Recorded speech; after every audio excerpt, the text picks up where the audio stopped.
بسم اللہ الرحمن الرحیم۔ محترم ناظرین، السلام علیکم۔ حضرت داؤد علیہ السلام کے زمانے میں ایک بازارو بے نوا خاتون تھی۔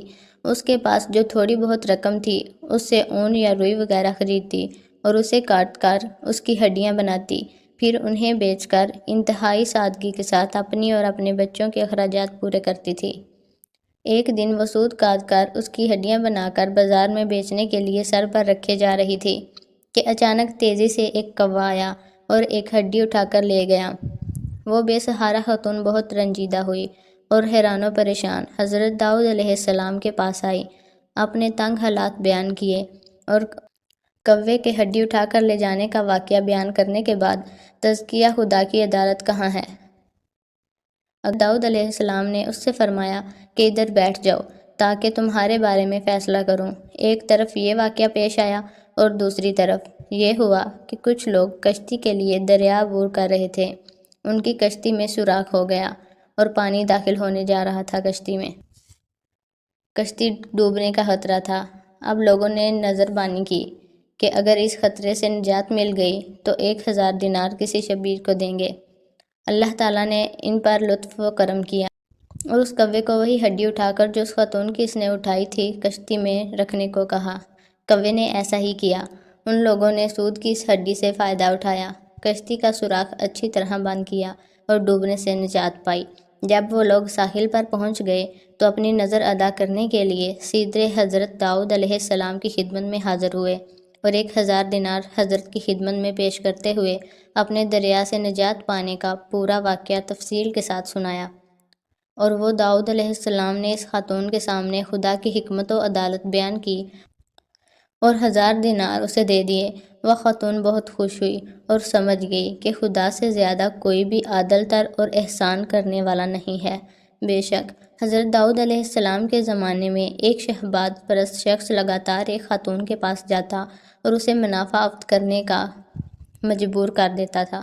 اللہ تعالیٰ نے اس خاتون کے دل میں ایک بات ڈال دی کہ وہ اس شخص سے کہے، تم جب میرے پاس آتے ہو اس وقت ایک اجنبی شخص تمہاری بیوی کے پاس جاتا ہے۔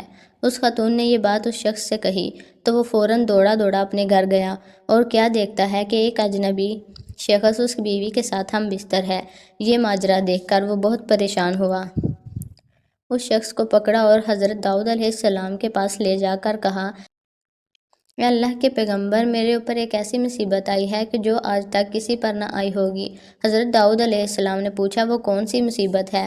شہوت پرست مرد نے کہا، یہ شخص میری عدم موجودگی میں میرے گھر آیا ہے اور میری بیوی سے زنا کیا ہے۔ اللہ تعالیٰ نے حضرت داؤد علیہ السلام پر وحی نازل کی کہ اس مرد سے کہو، جیسا کرو گے ویسا بھرو گے۔ ایک دن حضرت داؤد علیہ السلام گھر میں بیٹھے ہوئے تھے۔ آپ صلی اللہ علیہ وآلہ وسلم کے پاس ایک فقیر اور پریشان حال نوجوان بھی بیٹھا ہوا تھا۔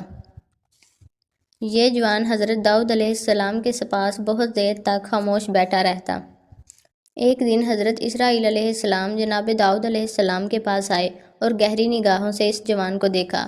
جناب داؤد علیہ السلام نے حضرت اسرائیل علیہ السلام سے کہا، اس جوان کو کیوں دیکھ رہے ہیں؟ حضرت اسرائیل علیہ السلام نے کہا، اب مجھے حکم ہوا ہے کہ میں اس ہفتے کے آخر میں اس جوان کی روح قبض کر لوں۔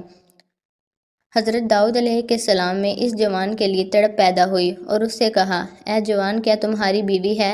جوان نے کہا، نہیں، ابھی تک میں نے شادی نہیں کی۔ حضرت داؤد علیہ السلام نے اس جوان سے فرمایا، فلاں شخص جو بنی اسرائیل کا مشہور و معروف اور مرد ہے کے پاس جاؤ اور اس سے کہو کہ داؤد علیہ السلام نے حکم دے رہے ہیں کہ اپنی بیٹی کو میری بیوی بنا دو، پھر اس کے ساتھ شادی کرنے کے بعد رات اس کے پاس رہو، اپنی زندگی بھر کے جتنے بھی اخراجات ہیں یہاں سے اٹھا کر لے جاؤ، البتہ 7 دن بعد دوبارہ میرے پاس آنا۔ حضرت داؤد علیہ السلام کا پیغام سن کر اس بات کا موجب بنا کر اس معروف و مذکور جوان کی بیوی بنی۔ اس جوان حضرت داؤد علیہ السلام کے حکم کے مطابق عمل کیا اور وہ 7 دن کے بعد دوبارہ حضرت داؤد علیہ السلام کے پاس آیا۔ حضرت داؤد علیہ السلام نے اس سے پوچھا، اے جوان، تمہارے یہ دن کیسے گزرے ہیں؟ جوان نے کہا، یہ دن اتنے اچھے گزرے ہیں کہ پوری زندگی میں پہلے کبھی ایسے نہیں گزرے۔ حضرت داؤد علیہ السلام نے فرمایا، بیٹھ جاؤ۔ وہ بیٹھ گیا تو کافی دیر وہاں رہا، لیکن حضرت اسرائیل علیہ السلام اس کے پاس نہ آئے، مگر داؤد علیہ السلام نے اس جوان سے کہا، اٹھو اور اپنی زوجہ کے پاس جاؤ، اور 7 دن کے بعد دوبارہ وہ چلا گیا۔ 7 دن گزرنے کے بعد وہ حضرت داؤد علیہ السلام کی خدمت میں ہوا۔ تیسری مرتبہ پھر حضرت داؤد علیہ السلام نے دی۔ پھر وہ 7 دن بعد حضرت داؤد علیہ السلام کی خدمت میں حاضر ہوا۔ اس دوران میں جناب اسرائیل علیہ السلام تشریف لائے۔ حضرت داؤد علیہ السلام نے جناب اسرائیل علیہ السلام سے فرمایا، آپ کا ارادہ تو یہ تھا کہ آپ 7 دن بعد دوبارہ یہاں پر آئیں گے اور اس نوجوان کی روح قبض کریں گے، لیکن آپ نہیں آئے اور آج تیسرے ہفتے بعد آئے ہیں۔ حضرت اسرائیل علیہ السلام نے کہا، اے داؤد علیہ السلام، اللہ تعالیٰ نے آپ کے دل میں رحم کرنے کی وجہ سے اس پر رحم کیا اور اس کی موت 20 سال تک کر دیے۔ ایک دن خداوند متعال نے حضرت داؤد علیہ السلام پر وحی نازل کی کہ آپ خلادہ بن اوس کے پاس جائیں، اسے بہشت کی خوشخبری دیں اور کہیں کہ وہ بہشت میں آپ کی نشین ہیں۔ حضرت داؤد علیہ السلام نے حکم خداوندی پر عمل کیا، خلادہ کے دروازے پر آئے اور دروازہ کھٹکھٹایا۔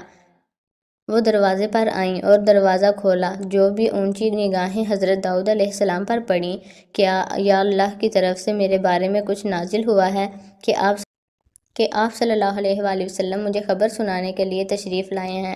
حضرت داؤد علیہ السلام نے کہا۔ ازا نے پوچھا، وہ کیا ہے؟ حضرت داؤد علیہ السلام نے کہا، اللہ تعالیٰ نے میرے اوپر وحی نازل کی ہے اور فرمایا ہے بہشت میں میری ہم نشین ہوگی۔ تو وہ کہنے لگی کہ آپ کو صبح ہوا ہے، میں نہیں بلکہ کوئی میری ہم نام ہوگی۔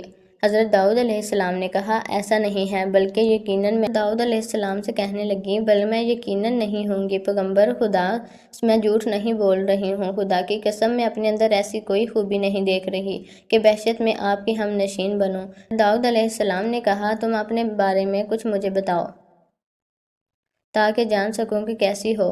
قلادہ نے کہا، میں ایک ایسی حالت کی مالکہ ہوں کہ مجھے جو بھی تم تکلیف ہو، نقصان ہو یا کوئی حاجت ہو، میں نے کبھی اس کے رفع کرنے کے لیے خدا سے نہیں کہا، جہاں تک کہ وہ ذات خود ہی اسے رفع کر دیتی ہے۔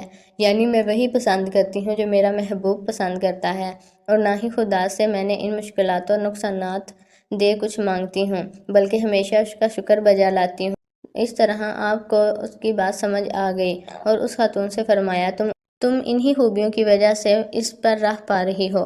اگر آپ کو ہماری ویڈیو اچھی لگی ہو تو اسے لائک کریں اور مزید اس طرح کی ویڈیوز دیکھنے کے لیے ہمارا چینل سبسکرائب کر دیں۔ اللہ حافظ۔